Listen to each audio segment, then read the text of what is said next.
Hello everyone, আসসালামু আলাইকুম। কেমন আছেন আপনারা সবাই? আলহামদুলিল্লাহ, আমি তো অনেক ভালো আছি। আশা রাখছি আপনারা সবাই ভালো আছেন। এই যে একটু রোদ উঠেছে, কিন্তু অনেক বেশি ঠান্ডা।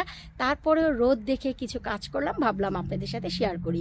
আজকের ভিডিওর যে বিষয়বস্তু তা হচ্ছে কচু প্রেমিকদের জন্য, যারা কচু খেতে পছন্দ করেন, কচুর ডগা পাতা, কচুর মুখী, কচুর লতি, তাদের জন্য। আমার বাগানের, আমার ঘরের কোনো আঙ্গিনায় আজ কচু আমি লাগাবো না। আমার ঘরের বাহিরে, ঘরের পাশে, আমার গার্ডেনে কোনো টবে আমি কচু লাগাবো না। তারপরেও 2024-এ নতুনভাবে আমি কচুর ফলন করব। সেটা কিভাবে চলুন আপনাদের সাথে একটু শেয়ার করি। আশা রাখছি আমার এই আইডিয়াটি আপনাদের ভালো লাগবে। ভালো লাগলে আপনারাও এই পদ্ধতি অবলম্বন করতে পারেন খুব শীঘ্রই। তবে তার আগে আপনাদের দেখতে হবে, এই হচ্ছে আমার বাড়ি, আর বাড়ির পাশেই হচ্ছে এই যে জায়গাটি, যা আপনারা কম বেশি সবাই জানেন। এই জায়গাটি এই জন্য দেখাচ্ছে কারণ আমার যে কচু গাছ তার জন্মই হবে এখানে। এটা আবার কিভাবে সম্ভব চলুন দেখি। শুকর আলহামদুলিল্লাহ, এই হচ্ছে আমার প্ল্যান। এই যে দেখতে পাচ্ছেন বড় সড়ো গাছটি, কোনো পাতা নেই, একেবারে মরাসরা। ট্রাস্ট মি, এই যে গাছ, এই গাছে এত চমৎকার পাতা হয় আর এত চমৎকার ফুল হয়, আমি আপনাদের সাথে অবশ্যই শেয়ার করব। জানি না যখন পাতা হবে, ফুল হবে, তখন আমার এই প্ল্যানটি সাকসেস হবে কিনা।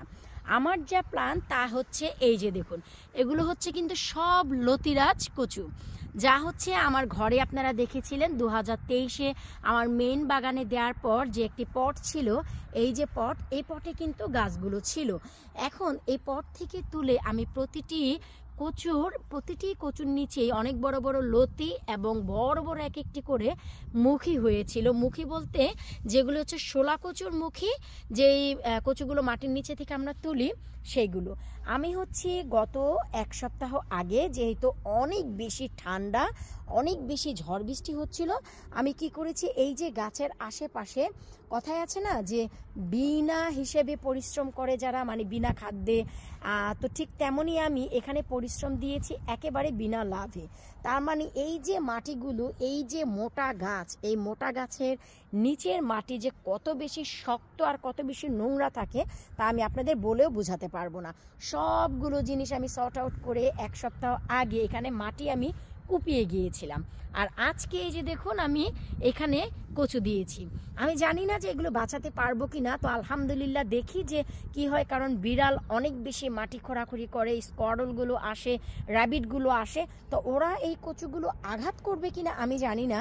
আর বাকি বড় একটি ব্রাঞ্চ আমি এইখানে মাটির নিচে দিয়ে দিয়েছি, কারণ এখানে ওই যে দেখুন, আমি একটু কাছ থেকে দেখাচ্ছি, এই যে দেখুন, এই যে কচুগুলো, এই যে ছোট ছোট কচু, অনেকগুলো লতি এবং মুখী সহ এই পুরো অংশটি আমি এই মাটির নিচে দিয়েছি।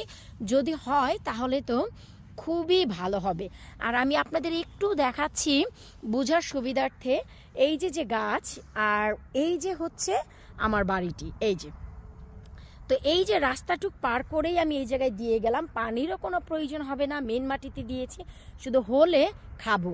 আর আরও একটি জিনিস দেখাচ্ছি, এই যে একটি গাছ, তার পাশাপাশি কিন্তু এই যে আরও একটি গাছ। এইটা দেখানোর কারণটা কি আমি আপনাদের একটু বলছি, শুধু এইটুকু বোঝার জন্য যে এই যে গাছগুলোর নিচের অংশ আপনারা দেখুন কত বেশি নোংরা থাকে আর কত বেশি শক্ত মাটি। এই শক্ত মাটিগুলোকে আমি কিন্তু কুপিয়ে নর্মাল করেছি এই গাছটি। চিন্তা করে দেখলাম যে এই গাছটি যেহেতু আমার ঘরের একেবারেই অপোজিটে পড়ে, এই যে আমি একটু দেখাচ্ছি দেখুন, আমরা কিন্তু বেসিক্যালি এই ঘর থেকে বের হয়ে এখানে এসে আমার বাচ্চারা, আমার হাজব্যান্ড, আমরা কিন্তু ফ্রিসবি খেলি, ঠিক এই যে ঘর থেকে বের হয়ে এই জায়গাটায়। আবার এই জায়গাটিতে আমরা পার্টি করি, এখানে হচ্ছে আমরা শুধু পার্টি না, এখানে আমরা পিকনিক করি, আগুন ধরিয়ে রান্নাবান্না করি, কারণ হচ্ছে এটাই হচ্ছে আমার ঘরের সামনে অনেক বড় জায়গা। তো ভাবলাম এই যে আইডিয়াটি আপনাদের কাছে কেমন লাগলো জানাবেন, কারণ হচ্ছে আমাদের বাংলাদেশে কিন্তু আনাচে কানাচে সব জায়গায় এই শোলা কচুগুলো হয়ে যায়। সবগুলোই যে পানিতে হয় তা না, শোলা কিছু কিন্তু কেঁচু, ওরে আল্লাহ, শোলা কচু কিন্তু পানিতেও হয়, মাটিতেও হয়, সব জায়গায় হয়। তা আলহামদুলিল্লাহ দেখি যে কচুগুলো বাঁচে কিনা। ডে বাই ডে তো অবশ্যই আমি আপনাদের আপডেট দিতে থাকবো, অবশ্যই। তবে যারা মনে করেন যে আপনাদের ঘরের আঙ্গিনায় জায়গা নেই, ট্রাস্ট মি, যদি মনে করেন যে আমার ঘরের মতন আমার এই যে বাড়িটির পাশেই আপনাদের কোনো জায়গা রয়েছে যেখানে মানুষ ইউজ করে না, সেখানে লাগিয়ে দেন।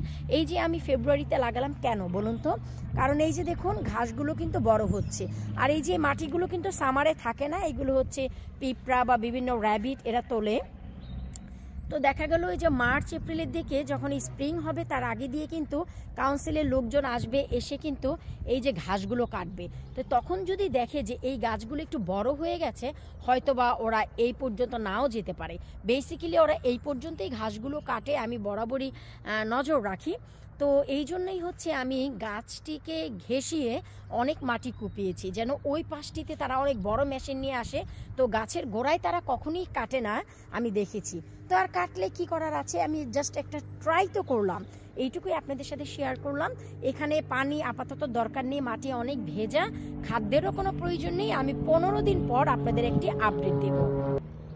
ভিডিওর নিচে কমেন্ট করতে কিন্তু একেবারেই ভুলবেন না যে আমার এই আইডিয়াটি 2024-এর জন্য আপনাদের কেমন লাগলো।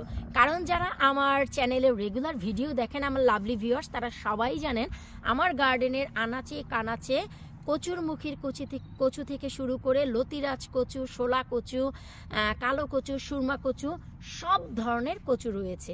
ওরে আল্লাহ, এই যে দেখেন ভিডিও করতে করতে আমার একটি আবার চোখে পড়লো, এই যে এই প্রান্তে দেখুন, সবগুলো আসলে পট থেকে তুলেছিলাম। তো দেখি এটাও কোনো একটি পাশে হয়তো বা দিয়ে দেব। তো যাই হোক, কেমন লাগলো আপনাদের আইডিয়াটি অবশ্যই বলবেন। বিদায় নিচ্ছে আজকের মতন, ভালোবাসার সাথে, আল্লাহ হাফেজ।